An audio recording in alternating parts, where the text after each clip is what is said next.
Hi, this is Armina Babayan here. You may not know me, but that doesn't matter. And if you do know me, you may say, this girl is nobody important. She hasn't achieved any great heights, or that's despite the point as well. Because I am human, just like you. I breathe, just like you breathe. I need clean water, just like everyone needs clean water to drink. And food, a roof, a safe place to live, clothes to keep me warm, and,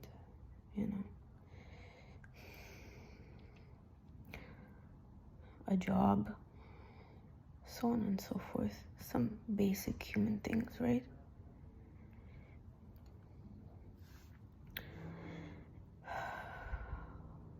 I don't know what you need to see or what you need to hear. Do you need to see tears? I don't think that's gonna help.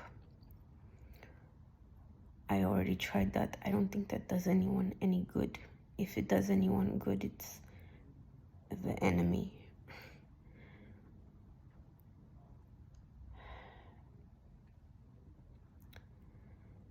Armenia, Artsakh is Armenian. Christian Armenians mostly live there. And it's not a Muslim country. Muslim people, it's not their land. Despite what Putin might say, or Aliyev, or Erdogan. These band of brothers want a second genocide because Karabakh, or Artsakh as Armenians call it, which that's what its real name is. It's Artsakh, not Karabakh.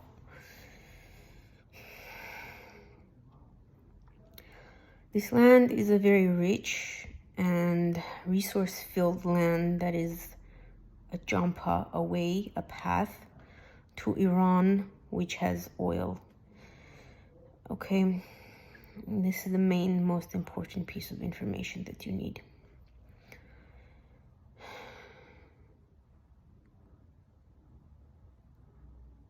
It is resource-filled and the way to Iran. They want Iran's oil and they want our very rich resources that are in Artsakh. Now, many governments and people in charge put this behind their back and behind their ear and close their eyes and turn away from these facts. And anyone who knows our value and the value of that land wants to gravel it, to take over that land and call it their own. And people who don't want it, or don't, let's say they don't need it as their own, which is bullshit, they don't want to do anything about it. They want to forget about it. They want to wait until it's no longer their problem. Yeah? This is a humanitarian problem. This is a rights problem. This is a human dignity and respect issue. Yeah?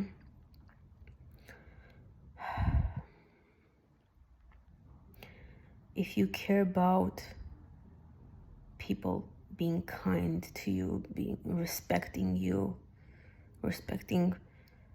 enough to not bomb your home where your children and grandchildren live, if you worry about these things, if if this is important to you, that your family be safe and people treat you and countries and people who have weapons don't come and put a gun to your head and threaten your existence as if they're negotiating or whatever their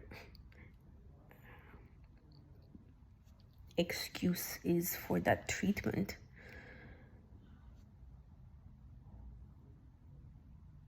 If that's important to you, that it doesn't happen to you or your family, please fight for those whose lives are in risk and in danger in Artsakh,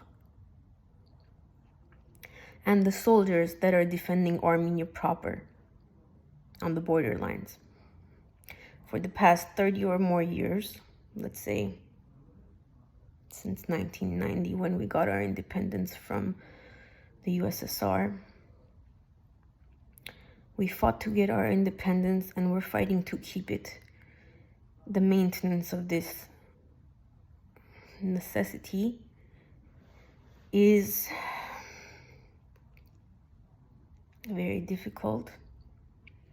And just like America fought to get its independence from Britain, we did and are doing the same. And of course, anyone who allies with us, we will honor you and respect you greatly and lift you up as you lift us up. Please, UN, countries that are big with power, let's say United States of America, France, China, Iran, and I don't rely on Russia no more. One Russian soldier gave their uniform to an Azeri. Is that protecting us, Putin? Let me not get into it.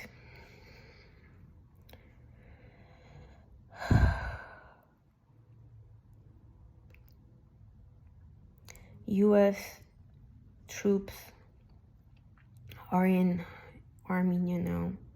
Please, actually protect us. Yeah? Protect us as if we were your own child that you bore. That your own children, your own grandchildren, yeah? Your babies. I know we're not your children, but if you take care of us, we will return the favor. And God will not turn away from you. He will shine his light on you and you will prosper. I promise you this. And you say, you may think, how can she promise that? Who the hell is she?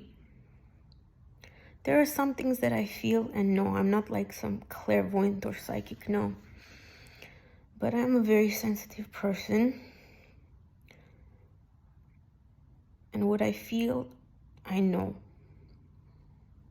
I know from my own life experience. I've been through a lot and I know quite a bit. Don't think I'm young.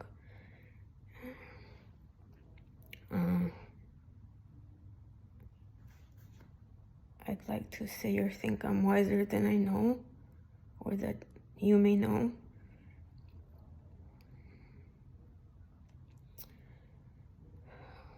I think every relationship is a two-way street.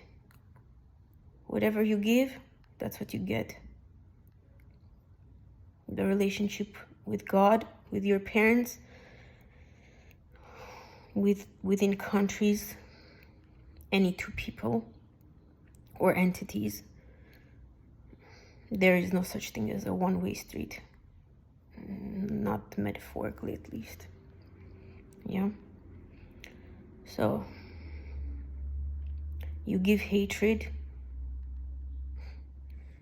you give pain, suffering, fear, that's what you will get in return.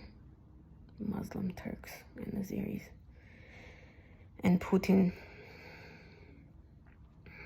and the Russian army that is not protecting us.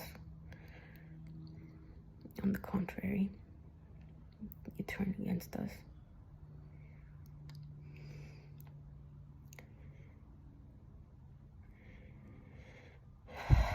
Dear allies, be it United States if you are an ally and you choose to be, France, Iran,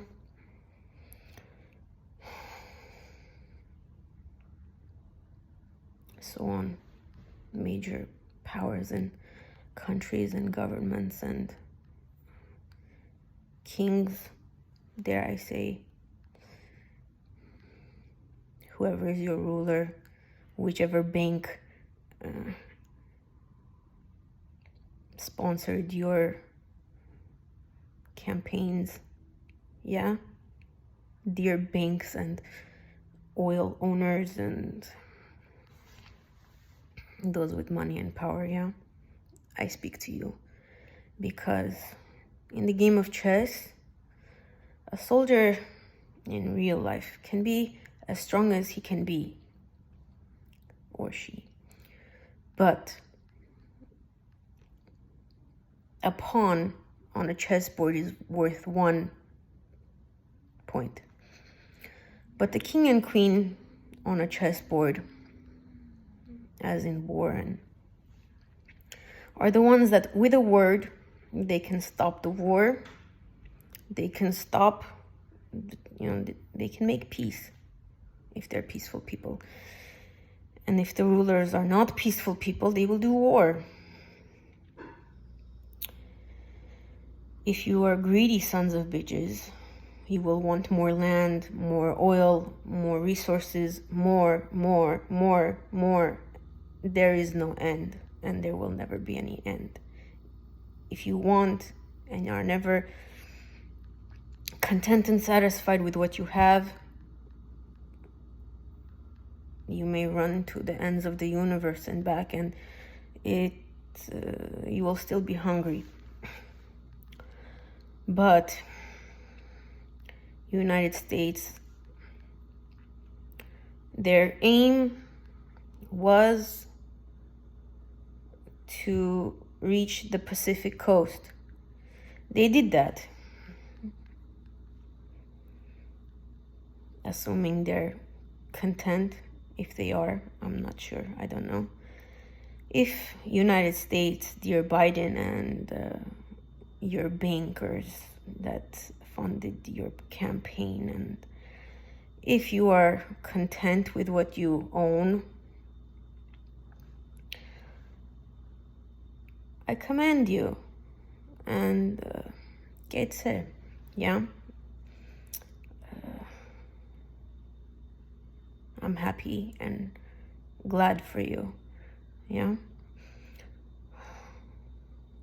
If that is the case, I imagine if you don't want the resources that Artsakh has, protect us to keep that which is ours for thousands of millennia.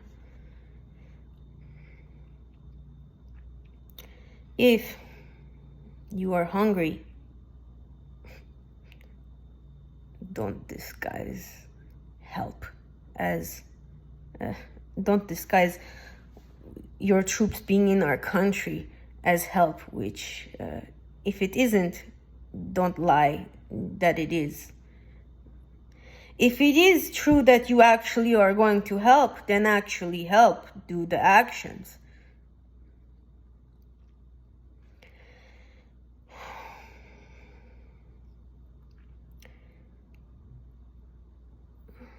There is no honor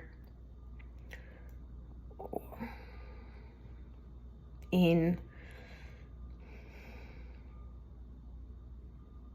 being endlessly hungry and never being satisfied with what you ate. Gluttony, yeah? There must come a point where, damn, I'm full. I've had enough. Let me stop eating. Let me take a pause. Let me take a break. Yeah? Sometimes we overeat and we need a nap. Yeah?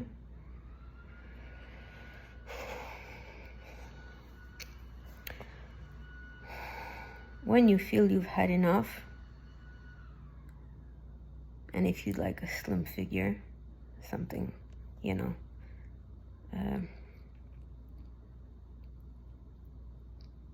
if you want to be sexy, attractive, share your food with people who don't have as much as you.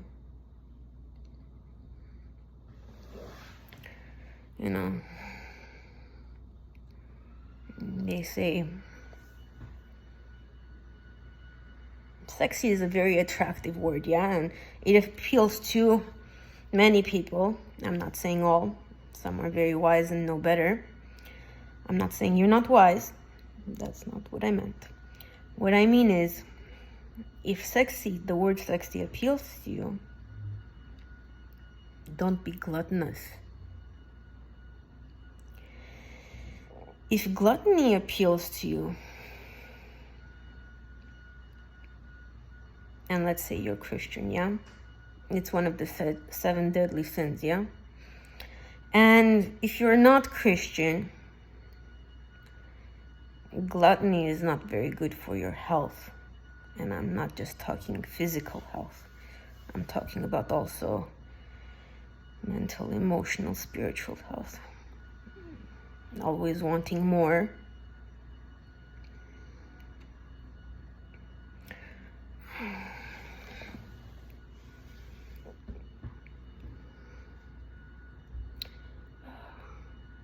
I know someone. He's a relative of mine.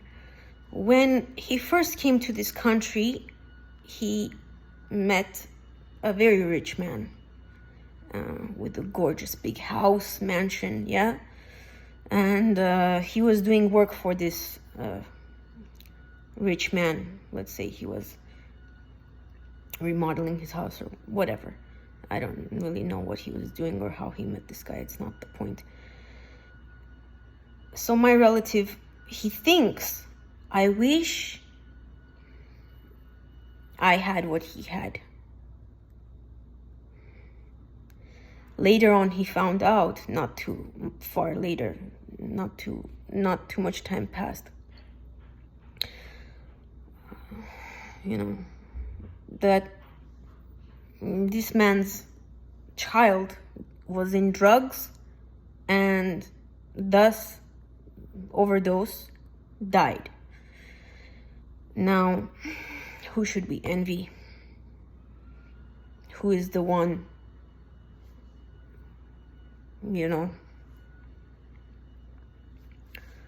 is having it all really worth it? Or is sharing everything that you have, seeing a smile on an orphan child's face, that you give him or her some food or clothing or clean water, a blanket, you name it, whatever you give or share, however you water your plants with money or literal water, or whatever funds or resources you put into your brothers and sisters on this earth, your earthly. Under the sky, we are on this planet, we are all brothers and sisters, believe it or not. Whether you want to believe that or not. When you share with your brother or your sister, is he or she not happy? Thankful? I'm not necessarily talking about your literal blood brother or sister, I'm talking about when you give to those who need, and they are thankful and grateful, truly from the inside, and you see a smile on their face. They look at you with these twinkling bright eyes, you know, they dare be they just dare to be happy for 1 second. Is not that the meaning of life? To give? I don't know. Whenever I give, I think I'm the most happiest that I ever am in my whole life. That's true happiness, when your cup runneth over and you have more than enough to give. And when you give, you feel like you did something worth doing in this life, yeah?